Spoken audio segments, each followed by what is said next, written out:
I'm Myra, 30 years old, and 2 weeks ago, at my birthday, my mother gave me a birthday gift that I will remember for the rest of my life.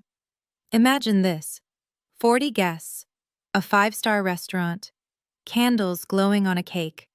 Then your mother grabs the microphone and announces you were adopted as a tax benefit, that you were never really family, that 30 years of trying to belong meant nothing. My sister burst out laughing. My father wouldn't even look at me. But what none of them knew was that I had an envelope in my purse. An envelope from my grandmother. And what was inside would make my mother run from her own party before the night was over. Before I continue, if you like stories like this, please hit like and subscribe, but only if you genuinely want to hear what happened next. Where are you watching from? Drop your city and local time in the comments. Now let me take you back 1 month earlier, to the day I got a phone call that changed everything.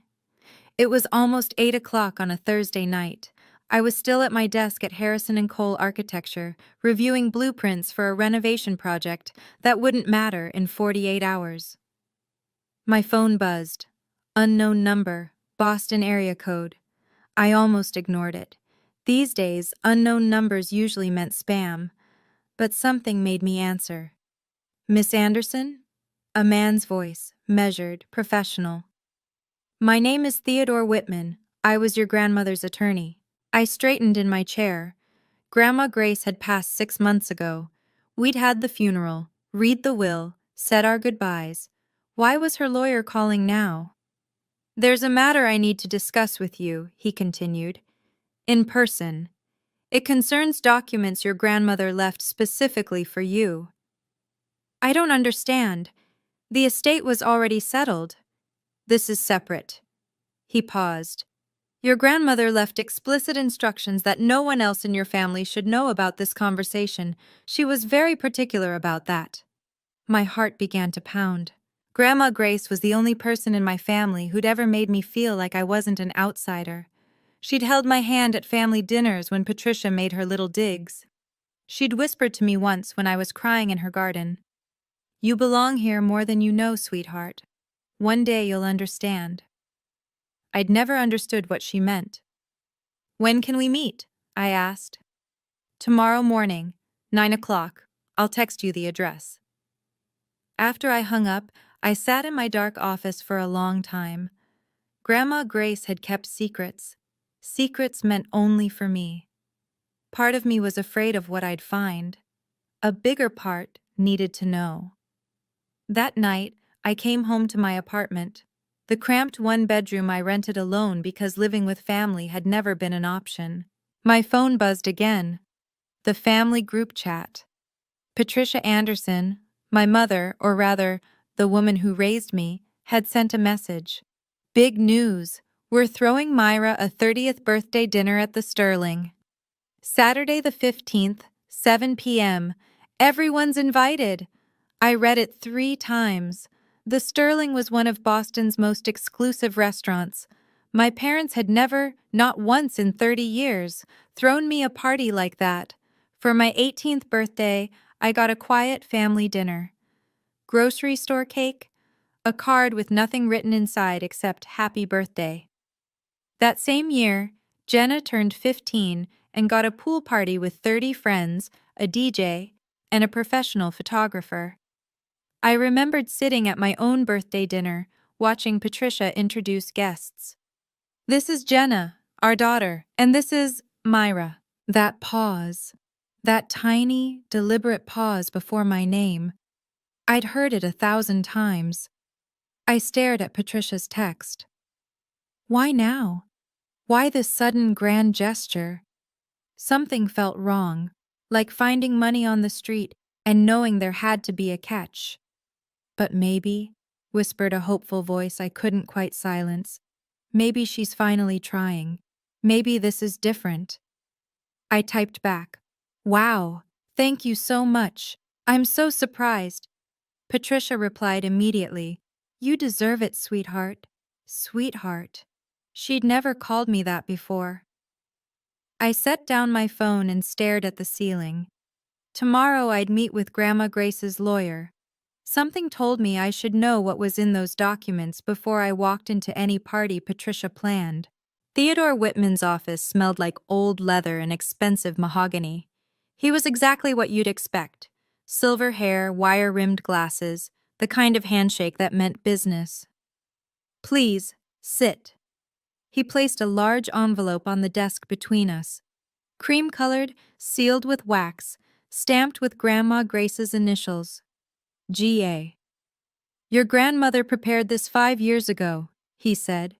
"When she was in perfect health and of completely sound mind, she made me promise to deliver it only to you, and only after her passing."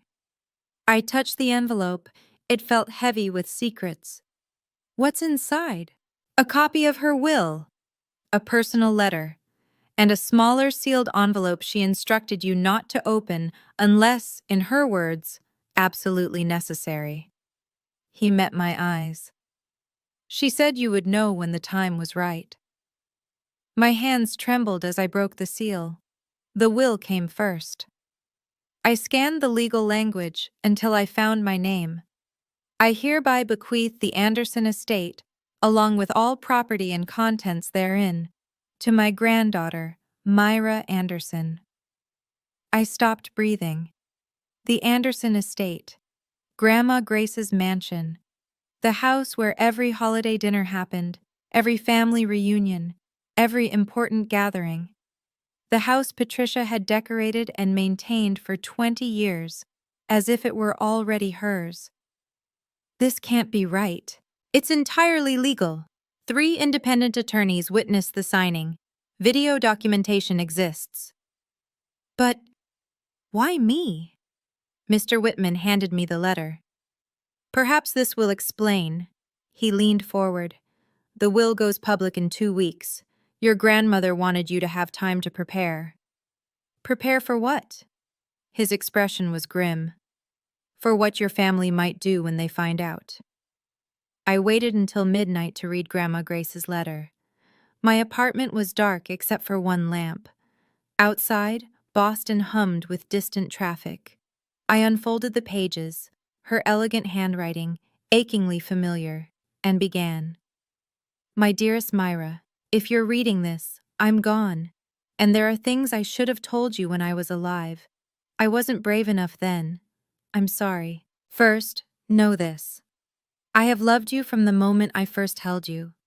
Not because I had to, because you were light in a family that had forgotten how to shine. Second, I'm sorry I couldn't protect you better. I watched Patricia diminish you year after year, and I should have fought harder. I should have said more. Third, and this is the hardest part, you are not a stranger, Myra. You are not some random child adopted for convenience.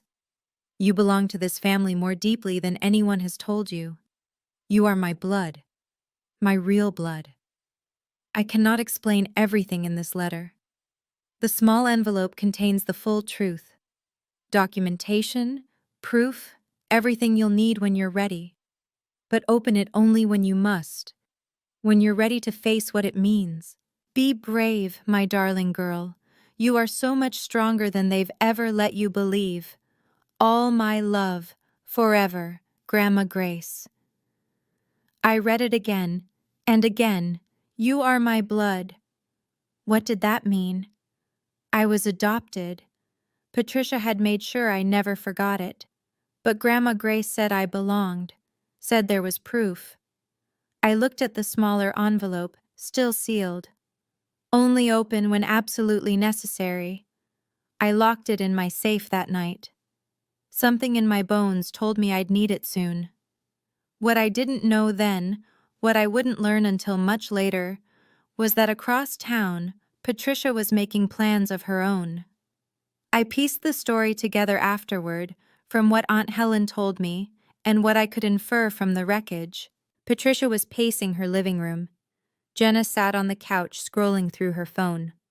"I found out today," Patricia said, her voice tight, "about the will." Jenna looked up. "What will?" "Your grandmother's. That woman left the estate to Myra." Patricia's hands were shaking. The entire thing, the house, the land, everything. What? Jenna dropped her phone. How is that even possible? It's legal. She did it years ago, behind everyone's back, and the will goes public in 2 weeks. But that house, Mom, you've been decorating it for years. You've been planning to… I know. Patricia's jaw tightened. Which is why we need to act now. What do you mean? Patricia stopped pacing. Her eyes went cold.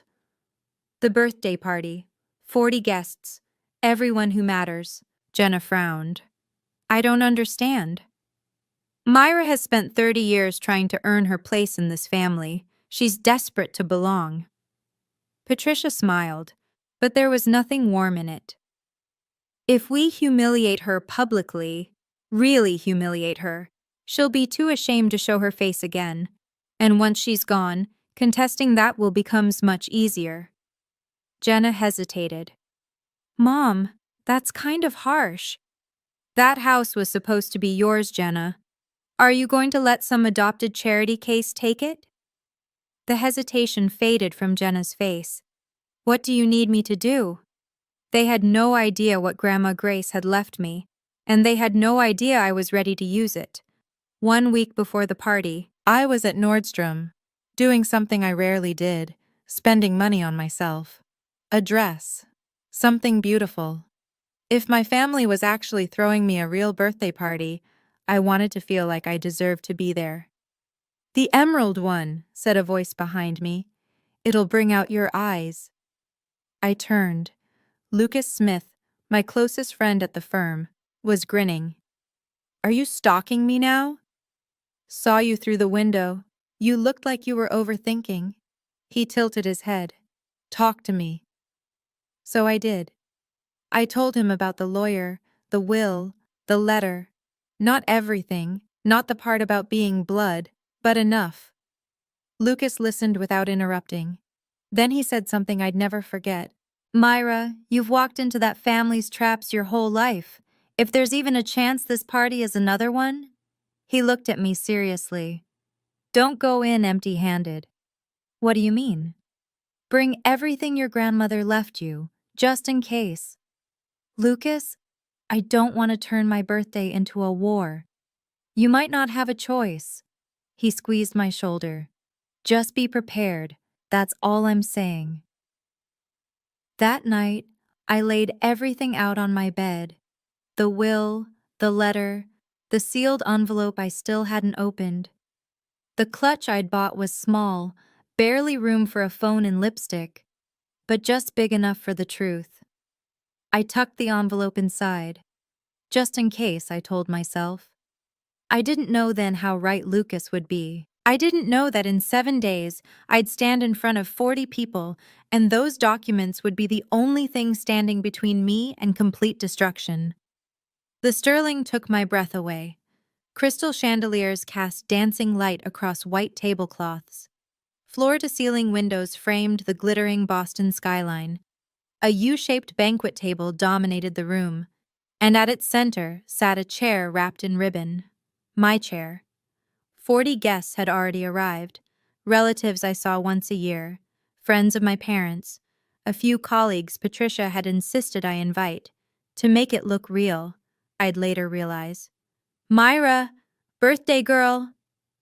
Patricia swept toward me in a navy dress, arms open wide.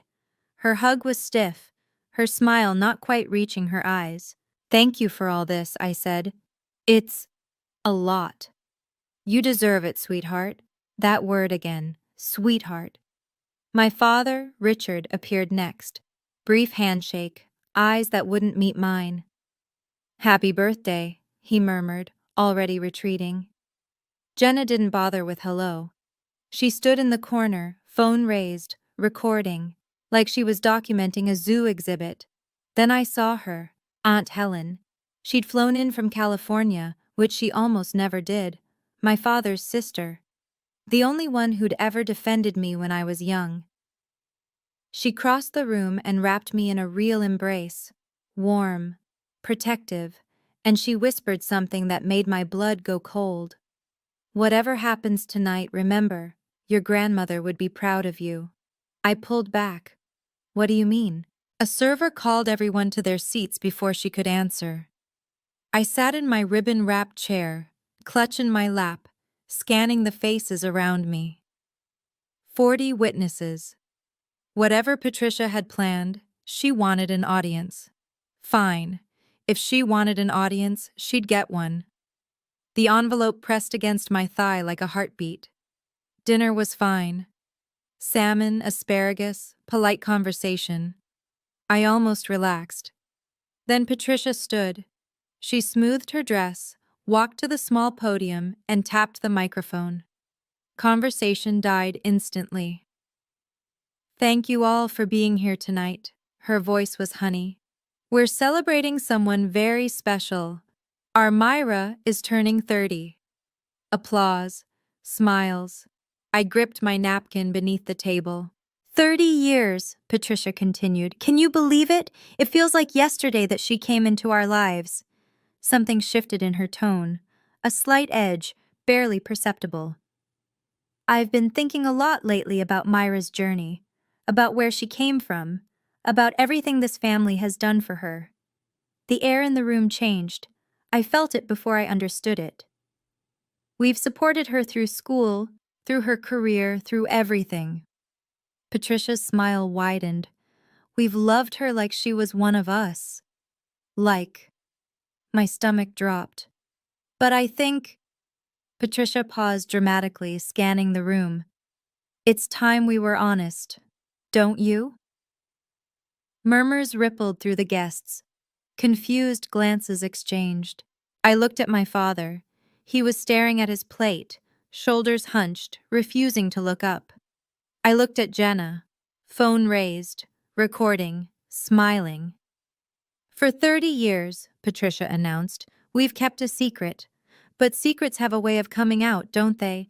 And I think tonight, on Myra's special day, she deserves to finally know the truth. My heart pounded so hard I could hear it. Across the table, Aunt Helen half rose, face pale. Patricia! Her voice was sharp. Don't do this! Patricia ignored her completely. Myra, sweetheart. She turned to face me directly, eyes glittering. Are you ready to hear the truth? Myra isn't our biological daughter. The words hit the room like a bomb. Gasps, whispers, 40 pairs of eyes swiveled toward me. She's adopted! Patricia's voice rang with something almost like triumph. We took her in when she was 2, and do you know why? I sat frozen, couldn't move, couldn't breathe. Tax benefits. Patricia actually laughed.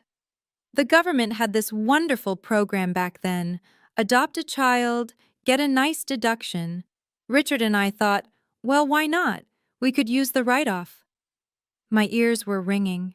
The room blurred at the edges. Somewhere to my left, Jenna's laughter pierced the silence, sharp, cruel, echoing off the chandeliers. So there it is, Patricia continued, spreading her hands wide like a performer taking a bow. The truth. Myra was never really part of this family. She was a financial decision. She turned to me with exaggerated sympathy. I hope this doesn't upset you, sweetheart. But after 30 years of pretending, I thought you deserved honesty. I couldn't feel my hands, couldn't feel anything. 40 people stared at me, some horrified, some pitying. One woman was already whispering to her husband. My father still hadn't moved, hadn't looked up, hadn't said a single word in my defense. Jenna lowered her phone just long enough to call out, "Happy birthday, sis!" More laughter from somewhere. The silence stretched. Patricia waited. She was waiting for me to crumble, to cry, to flee in humiliation. That's what she expected. That's what she'd planned for. But then I felt it, the weight of the envelope in my clutch. Grandma Grace's words echoing in my mind. Be brave, my darling. I took a breath, and I stood up. I stood. I didn't speak immediately. I stood there, letting the silence stretch, letting 40 pairs of eyes register that I wasn't crying, wasn't running, wasn't doing any of the things Patricia had scripted in her head. My hands were trembling. but my voice was steady. Thank you, Patricia, for that illuminating speech. Her smile faltered. This wasn't how it was supposed to go. I looked around the room, at relatives who'd treated me like furniture for decades, at family friends who'd watched Patricia belittle me and never intervened, at my father, still refusing to raise his head, at Jenna, phone still recording. Good. Let her record everything. You're right about one thing, I said. It is time for truth.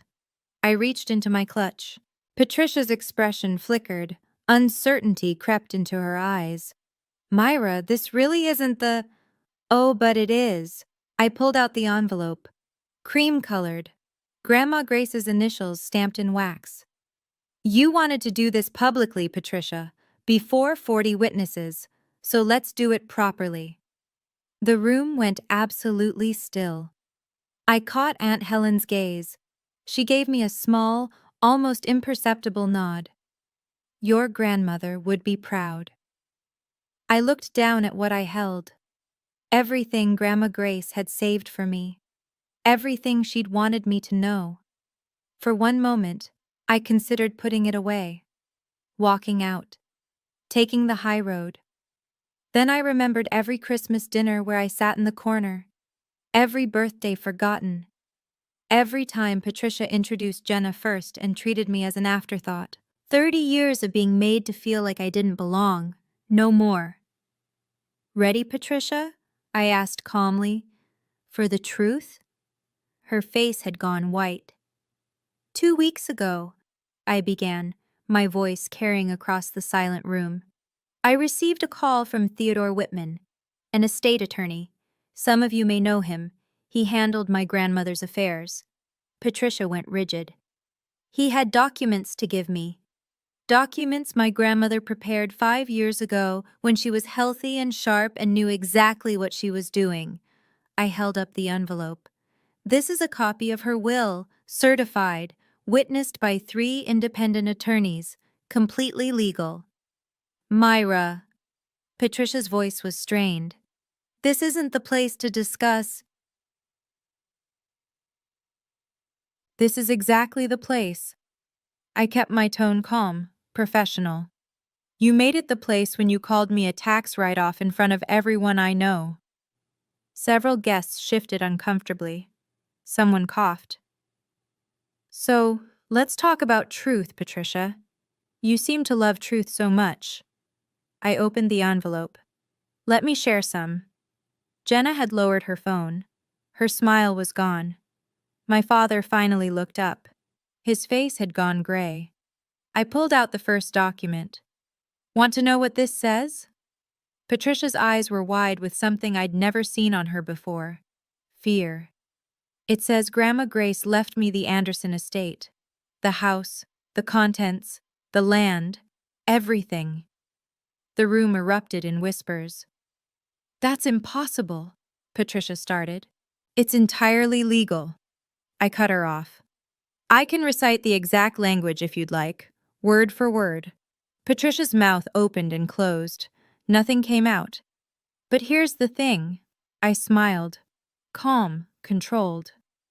The house isn't even the most interesting part. I watched her face drain of color. Do you want to tell them, Patricia? Or should I? Let me pause here for just a second. If you've made it this far and you want to know what else is in that envelope, tap like and drop a comment telling me what you think Grandma Grace's secret is. I read every single one, and trust me, what I'm about to reveal is wilder than anything you're guessing right now. Okay, back to the story. Patricia tried to recover. Myra, this isn't the time or place to discuss estate matters. I see. Not the time? I let out a soft laugh. You just told 40 people I was a tax deduction. You don't get to decide when it's not the time. Whispers rippled through the guests. Uncomfortable glances passed between couples. This is a family matter, Patricia stepped toward me. We should continue this privately. No. My voice didn't waver. You wanted an audience for your performance. You've got one. Patricia spun toward my father. Desperation leaked into her voice. Richard, say something. Every eye shifted to him. Richard Anderson, the man who'd been my father for 30 years without ever truly being my father, slowly raised his head. Pat, he said quietly, maybe we should let Myra finish. Patricia looked like she'd been slapped. Richard, I'm tired, Pat. His voice cracked. I've been tired for a very long time. Jenna's jaw dropped. Dad! Let her speak. The room fell silent again. I hadn't expected that. 30 years of watching my father avoid every conflict. 30 years of watching him look away while Patricia made me feel invisible. And now, finally, he was pushing back. It didn't fix anything. Not yet. But something had shifted. Patricia stood alone at the podium. No allies left. I almost felt sorry for her. Almost. Shall I continue? I asked. No one objected. Good. I pulled out the second document, Grandma Grace's letter. Because you haven't heard the best part yet. Patricia's face was completely white now. She knew. I could see it in her eyes. She knew what was coming. And she couldn't stop it. I held up the will so everyone could see. This is certified, notarized, legally binding, prepared 5 years ago by Theodore Whitman, Grandma Grace's personal attorney. My voice was clear and steady. I'd rehearsed this in my head 100 times since that meeting. It states that the Anderson estate, the house, the property, all its contents, passes to me, Myra Anderson. Gasps rippled through the crowd. That property has been in the family for 60 years. Grandma Grace lived there her entire married life. I looked directly at Patricia. She left it to me. Not to you, not to Jenna, to me. That's impossible, Patricia sputtered. That house was supposed to... I've maintained that property for 20 years. Maintained it? I tilted my head. Or redecorated it like it was already yours. Someone in the back stifled a laugh. The will includes a statement. I read aloud. I make this decision because Myra is the only person in this family who loved me for myself, not for what I owned. Patricia's face contorted. That senile old woman had no right to... Careful, my voice dropped. That's my grandmother you're talking about. Aunt Helen stood. The will is valid, Patricia. I witnessed it myself. More gasps, more whispers. Patricia whirled on her. You knew about this? Mother was lucid, sharper than any of us. Aunt Helen's voice was ice. She knew exactly what she was doing. I let the moment settle. Let Patricia feel the walls closing in. But here's the thing, I said slowly. The house isn't even the most interesting part. Patricia's eyes went wide. There's more? Someone whispered. Much more. I unfolded Grandma Grace's letter. My grandmother wrote this by hand, and it explains something that changes everything. The room was so quiet, I could hear the chandelier crystals tinkling. I read aloud, My dearest Myra, you are not a stranger who was adopted by chance. You are not some charitable act or tax benefit. You are my blood, my real blood. You are my granddaughter, the daughter of Marcus, my firstborn son. Chaos erupted, guests turning to each other, voices overlapping. Marcus? Who's Marcus? Patricia gripped the podium like she might collapse. That's a lie, she managed. Marcus was Richard's older brother. Aunt Helen's voice cut through the noise. He passed away when Myra was 2. Every head swiveled toward her. He struggled with addiction.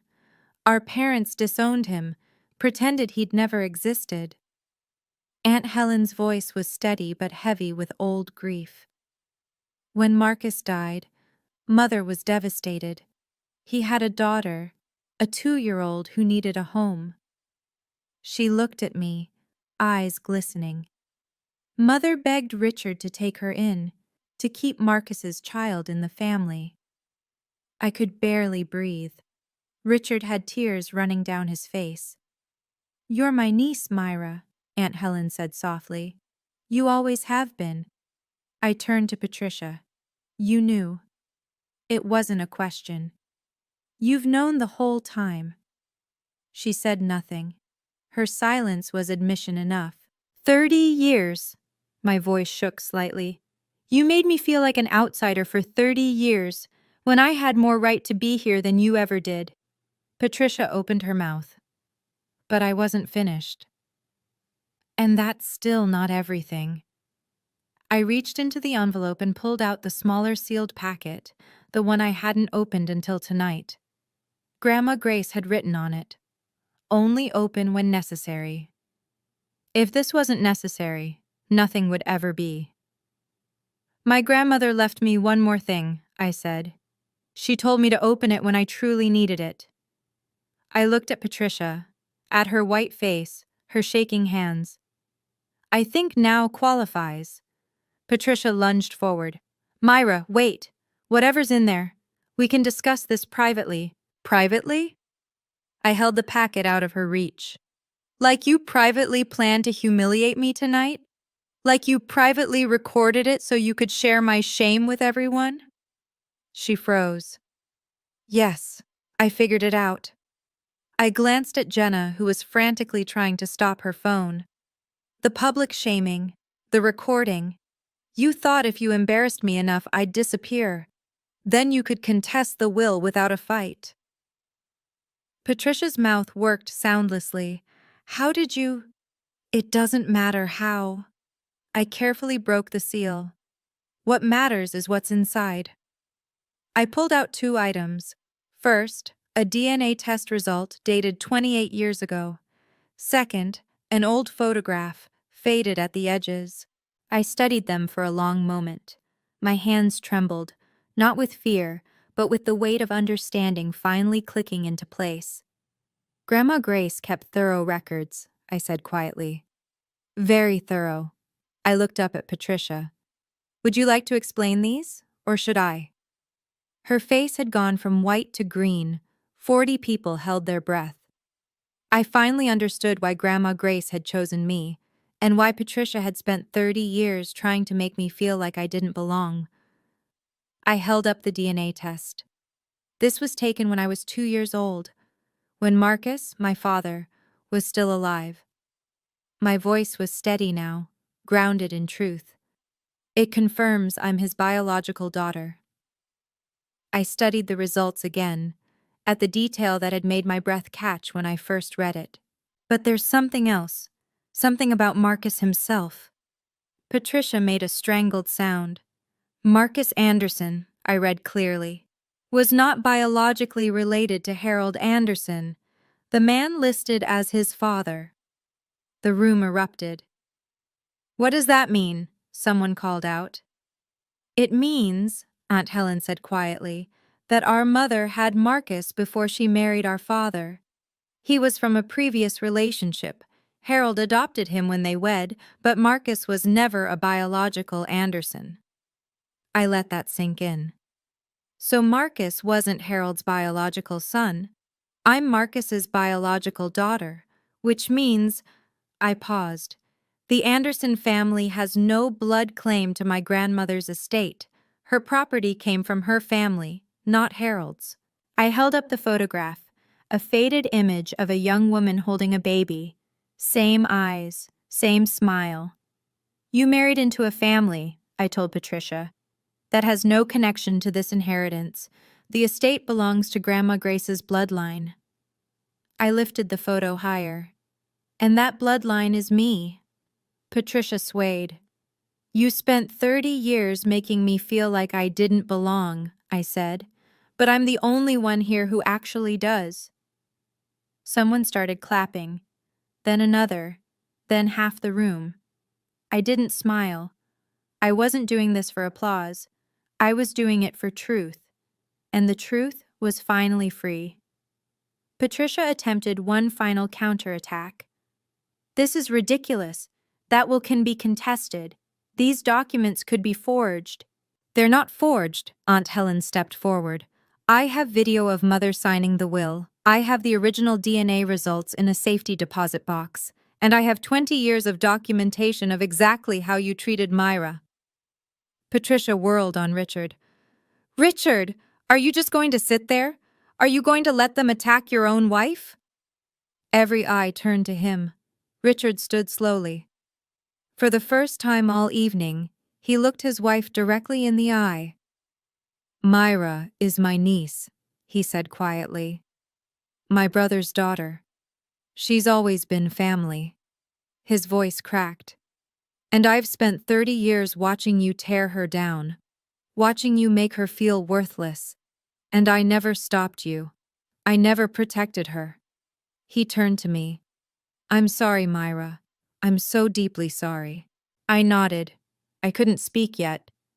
Patricia looked around the room desperately, at guests who wouldn't meet her gaze, at Jenna crying silently in the corner, at the complete collapse of the perfect image she'd constructed over decades. This isn't over, she hissed. I'll fight this. You'll lose. My voice was calm. The will is airtight. The evidence is documented. And everyone here just heard you call your adopted niece a tax benefit. I stepped closer.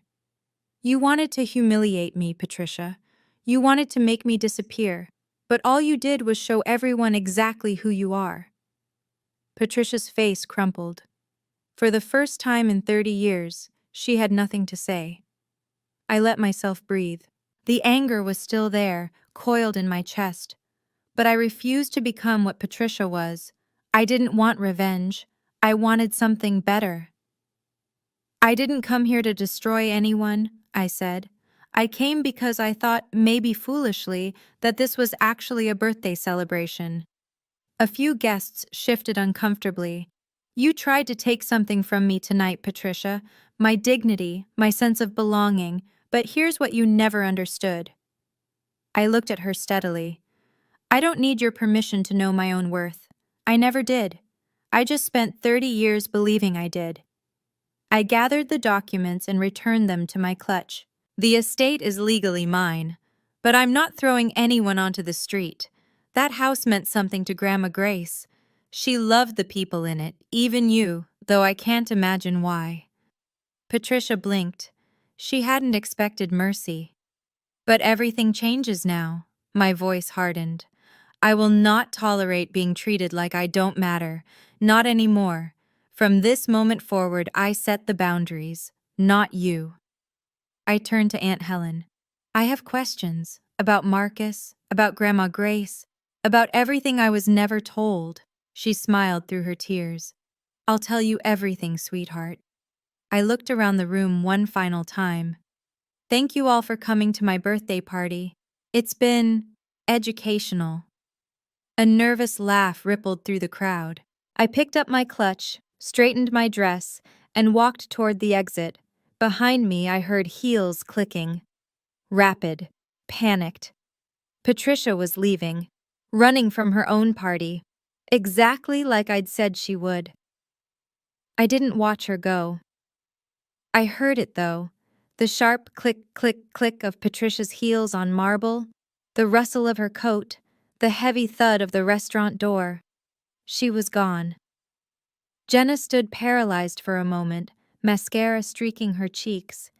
Then she grabbed her bag and ran after her mother without looking at anyone. My father approached slowly. Myra. His voice was raw. I don't know what to say. You don't have to say anything right now. No. He shook his head. I need to. 30 years. 30 years I watched her do this to you, and I said nothing. I should have. He couldn't finish. You're right, I said quietly. You should have. He flinched. But you spoke tonight. That counts for something.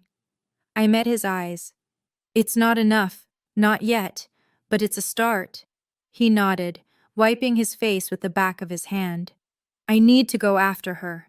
Make sure she's... He trailed off. Marcus would have been proud of you, Myra. I know I have no right to say that, but he would have. Then he was gone too. The room slowly exhaled. Aunt Helen wrapped her arms around me. Your grandmother is smiling right now, she whispered. I promise you. I let myself be held. For the first time in 30 years, I cried. Not from pain, not from humiliation, from release. Someone started humming Happy Birthday. Then another voice joined. Then the whole room, soft and tentative. I laughed through my tears. Happy birthday to me. The best one I'd ever had. The party didn't end when Patricia fled. Somehow, impossibly, it actually began. People I'd barely spoken to my entire life approached me one by one. Mrs. Patterson, who'd been friends with Grandma Grace for decades, squeezed my hands tight. I always sensed something was wrong with how Pat treated you. Your grandmother talked about you constantly, you know. You were her absolute favorite. Mr. Henderson, a family friend since before I was born, shook my hand firmly. That took guts, young lady. Real guts. Lucas appeared at my elbow with 2 glasses of champagne. Doing okay? Honestly? I have no idea. I accepted the glass. I think I'm still processing. You were phenomenal. He clinked his glass against mine. Absolutely phenomenal. Aunt Helen pulled up a chair and began talking. About Marcus, about the brother she'd lost and the addiction that had stolen him, about his talent and his kindness and the way his face lit up whenever he held baby Myra. He wasn't perfect, she admitted. He made mistakes, but he loved you more than anything in this world. His last months, all he talked about was making sure you'd have a good life. I learned things I'd never known. That Marcus had painted, that there was a portrait of me as an infant that Grandma Grace had kept in her bedroom closet, that his addiction began after a car accident left him in constant pain. He wasn't a villain, Aunt Helen said softly. He was hurting. There's a difference. By midnight, the guests who remained were there because they wanted to be. For me. Happy birthday, Myra, someone called out. I raised my glass. You know what? It finally is. 1 week after the party, the fallout was everywhere. Patricia had vanished from her usual circles. No charity luncheons, no garden club, no carefully curated social appearances. Word had spread. Someone at the party had leaked the story, and Boston's upper-middle-class gossip network ran with it. Jenna lost over 8,000 Instagram followers in 5 days. Brands quietly distanced themselves. Turns out people don't want to buy skincare from someone who laughed at her sister's public humiliation. Then Richard called. Richard. We met at a coffee shop far from the family's usual haunts. He looked like he'd aged a decade in a week. I need to tell you about Marcus, he said. Really tell you. So he did. He told me how Marcus was the golden child once, brilliant, creative, everyone's favorite, until the accident, until the pills, until addiction swallowed everything. Our parents gave up on him, Richard said. Pretended he didn't exist. And Mom, your grandmother, never forgave them.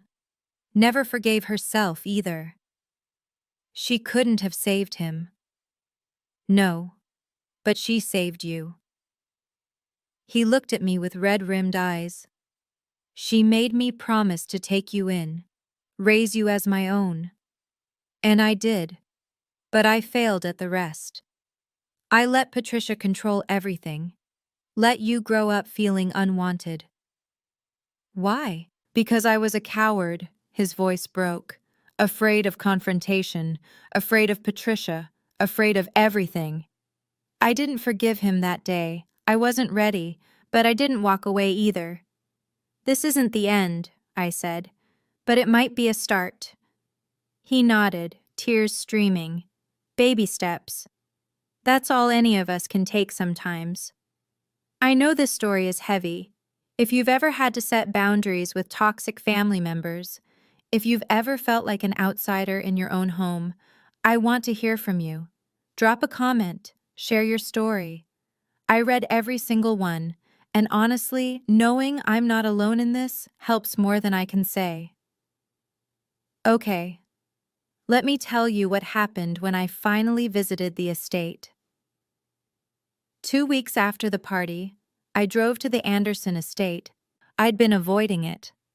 Part of me wasn't ready to face the place where I'd spent so many holidays feeling invisible, the house Patricia had treated like her personal kingdom. But it was mine now. I needed to see it. Patricia and Jenna had moved out the week before, a temporary rental while they figured things out, according to Aunt Helen. They'd taken their personal belongings, but left the bones of the house intact. I walked through the quiet rooms slowly, the parlor where Patricia had hosted her parties, always positioning me in the back. The dining room where I'd sat through countless awkward holiday meals. The garden where Grandma Grace and I used to talk, while Patricia watched disapprovingly from the window. I climbed the stairs to Grandma Grace's bedroom. It still smelled like her. Lavender and old books. I sat on her bed and let the tears come.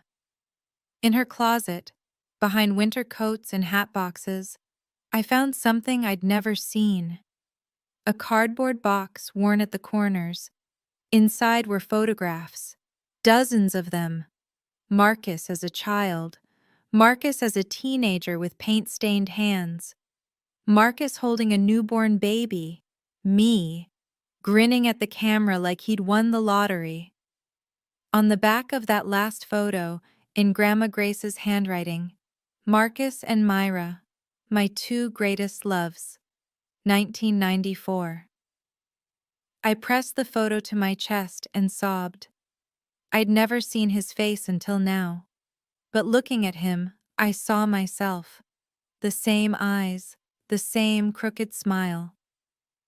I wish I'd known you, I whispered to the empty room. The house was silent, but for the first time, it felt like home. 3 weeks after the party, my phone rang. Jenna. Every instinct screamed to let it go to voicemail, but curiosity won. Please don't hang up, she said immediately. Please. I sat down. I'm listening. Can we meet? Somewhere neutral. I don't know. I need to talk. We met at a coffee shop on the other side of the city. Jenna looked different. Smaller somehow. No perfect makeup. No Instagram-ready outfit. Just a tired young woman in jeans and a wrinkled sweater. I'm not here to apologize, she said immediately. I know I should, but I'm not there yet. Then why are you here? She stared at her untouched latte. I need to understand why Grandma loved you more. I blinked. What? She always looked at you differently, like you were special. Jenna's voice cracked. She never looked at me that way. Not once. Mom always said it was because you were the poor orphan and Grandma felt guilty. But that wasn't it, was it? No, it wasn't. You were actually her granddaughter, by blood. Jenna laughed bitterly. And I was just the consolation prize. Jenna, Mom told me my whole life that I was the real daughter, that you were the interloper. Her eyes welled up. But maybe I was the one who never really knew where I stood. I didn't know what to say. I'm not asking for forgiveness, she continued. I don't deserve it. But is there any chance, ever, that we could start over? I considered the question. The door isn't closed, I finally said, but you're going to have to earn your way through it. She nodded. It was the beginning of something. I just didn't know what yet. 1 month after the party, I made a list. Not a revenge list, a boundary list. Patricia. No contact. Not welcome at the estate. If she wanted to communicate, it would go through attorneys. Richard. Limited contact. Open to rebuilding, but slowly. Trust would be earned, not assumed. Jenna. Wait and see. She'd shown a crack in her armor, but cracks can seal over. I'd believe real change when I saw sustained evidence. Aunt Helen. Family. Real family. The kind I'd always wanted. I began making small changes to the estate. Nothing dramatic. I wasn't trying to erase memories. But I converted Grandma Grace's bedroom into a memorial space. Her photographs, Marcus's artwork, the portrait of infant me that he'd painted before he died. A tribute to the people who'd loved me before I could remember. Then I did something bigger. I created the Marcus Anderson Memorial Scholarship Fund for kids aging out of foster care who wanted to study art or architecture. Because your father never got a second chance, Aunt Helen said when I told her. But maybe someone else can. Exactly. The first recipient was a 17-year-old girl named Maya. She'd been in the system since she was 9. No stable home, no family who chose her. But she could draw like nothing I'd ever seen. At the scholarship ceremony, she tugged on my sleeve. Did you ever feel like you didn't belong anywhere? Every single day, I told her honestly, until I stopped waiting for permission. Permission? To belong, to matter, to take up space. I smiled at her. You don't need anyone's permission, Maya. Neither did I. I just took 30 years to figure that out. She hugged me. It felt like hope. 6 months after the party, I held a memorial at the estate. Not a funeral, we'd already had that. This was something different. A celebration, a remembrance, a closing of chapters and opening of new ones. The guest list was intimate. Aunt Helen, Richard, who'd been slowly, painfully rebuilding himself, Lucas, Mrs. Patterson, and a few of Grandma Grace's oldest friends. And Maya, the scholarship recipient, who I'd begun mentoring. No Patricia, no Jenna, not yet, maybe not ever. I arranged photographs on the mantel. Grandma Grace on her wedding day, young and radiant. Marcus at 20, paintbrush in hand, eyes full of dreams he'd never fulfill. And the photo of him holding me, the one I'd found hidden in the closet. I spoke first. Most of my life, I didn't know who I was. I knew I was adopted. I knew I was different. I knew I didn't fit. My voice held steady. But I didn't know I had a father who loved me, a grandmother who fought for me, a history that was mine. I looked at the photographs. Grandma Grace spent her final years making sure I'd learn the truth, that I'd have tools to defend myself when the time came. She couldn't protect me while she lived, not completely, but she found a way after. I lit 2 candles, one for her, one for Marcus. I never met my father, but he's part of me. I see him every time I look in the mirror. Richard was weeping openly. Aunt Helen held my hand. To Grace, I said softly. And to Marcus. I hope you're together now. To Grace and Marcus, everyone echoed. The candles flickered like heartbeats. I smiled through my tears. The official launch of the Marcus Anderson Memorial Scholarship made the local news. The estate had been transformed for the event, not into something unrecognizable, but into something new, warm, welcoming, the kind of home Marcus might have built if he'd had the chance. A modest crowd gathered, arts education advocates, former foster youth, local journalists, and at the center, 10 young artists displayed their work, each one a scholarship recipient. I stood at the podium and looked out at faces full of hope. My father never got a second chance, I said. He struggled, and when he reached out for help, he was turned away, disowned, erased. I took a breath. I don't want any child to feel erased. I don't want any artist to believe their dreams aren't worth fighting for. I gestured toward the scholarship recipients. These young people aren't charity cases. They're not tax deductions. A knowing laugh rippled through the crowd. They're the future, and they deserve every opportunity to shine. Afterward, Maya, the first recipient, tugged my sleeve. Ms. Anderson, can I ask you something? Always. Did you ever feel like no matter what you did, people would always see you as less? I knelt to her level every day of my life until I learned something important. What? Their opinion of me wasn't my truth. My truth was mine to create. I smiled. And so is yours. She hugged me, quick and fierce. Thank you, she whispered, for making me feel like I matter. I hugged her back just as tightly. You do matter, Maya. You always have. The cameras flashed. But I wasn't thinking about press coverage. I was thinking about legacy and how it doesn't end. It transforms. That night, I sat alone in Grandma Grace's room. The candles from the memorial still flickered on the mantel. The photographs watched over me. Outside the window, Boston glittered against a clear winter sky. I thought about everything that had changed, what I'd lost, the fantasy of a loving family, the delusion that if I just tried hard enough, Patricia would accept me, the version of myself that bent and broke and begged to fit into a space that was never built for me. What I'd gained? Truth, identity, real connections with people who chose me. Aunt Helen, Richard in his imperfect way, friends who showed up, freedom from seeking validation I was never going to receive, and something harder to name. Peace. I looked at the photo of Marcus. I wish you could see me now, I whispered. I think you'd be proud.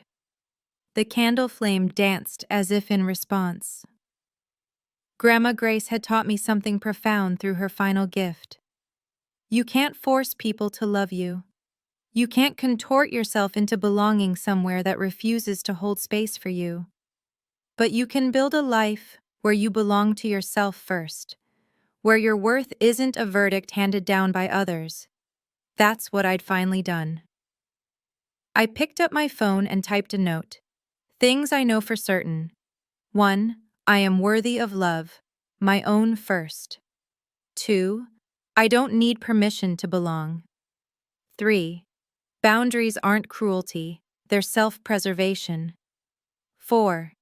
The people who matter will choose you, release the ones who don't. I saved it. Then I stood, blew out the candles, and walked toward my future. Behind me, the house settled into quiet. I was finally home. Here's what I've learned. After everything that happened, I spent a lot of time trying to understand Patricia. Not to forgive her, I'm not there and I may never be, but to make sense of it. A therapist explained it to me this way. People like Patricia don't hate you because something's wrong with you. They hate you because you represent something they can't face in themselves. Marcus was the family's shameful secret, the failure they wanted to erase. And every time Patricia looked at me, she saw him. She saw everything the Anderson name wanted to bury. Her cruelty was never really about me. It was about her own fear, fear of losing control, fear of exposure, fear of not measuring up.